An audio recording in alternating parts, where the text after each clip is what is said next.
அடுத்த பாசிட்டிவ் இந்த Moto H70ல இதோட டிஸ்ப்ளே தான். 6.7 இன்ச்க்கான 1.5K ரெசல்யூஷன் உள்ள AMOLED டிஸ்ப்ளே இருக்கு. அண்ட் 120 Hz ரெஃப்ரெஷிங் ரேட்டோட 10 bit colour panel with HDR சப்போர்ட்டோட இதுல கொடுத்திருக்காங்க. ஜஸ்ட் ஒரு கம்பேரிசனுக்காக என்னோட iPhone 16 Pro Maxோட இந்த ஸ்மார்ட் போனோட வீடியோ குவாலிட்டியை வந்து நாங்க செக் பண்ணப்போ ஐபோனோட குவாலிட்டி பாத்தீங்க அப்படின்னா கிளாரிட்டியா இருக்கு.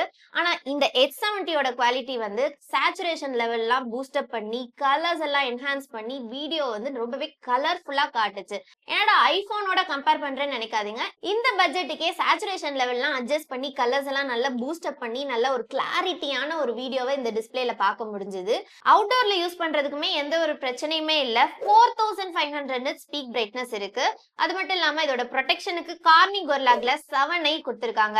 அண்ட் இன்னொரு ஒரு ப்ரொடெக்ஷன் என்னன்னா மிலிட்டரி கிரேட் ஸ்டாண்டர்ட் 810H கொடுத்திருக்காங்க. சோ அந்த கதை தான் நமக்கு ஆல்ரெடி தெரியும், எல்லா வீடியோஸ்லயுமே சொல்லிட்டு இருக்கோம். சோ இதே இந்த 60 ஸ்டைலஸ்லயும் 810H தான் கொடுத்திருக்காங்க. சோ இது எப்படி சிலு சில்லா நொறுங்கி இருக்குன்றது நீங்க பார்த்துட்டு இருக்கீங்க. இத பத்தி நம்ம ஆல்ரெடி நிறைய வீடியோல பேசிட்டோம். பட் டிஸ்ப்ளே பொறுத்த வரைக்கும் மித்த ஸ்பெசிபிகேஷன்ஸ்லாம் எனக்கு ரொம்பவே பிடிச்சிருக்கு.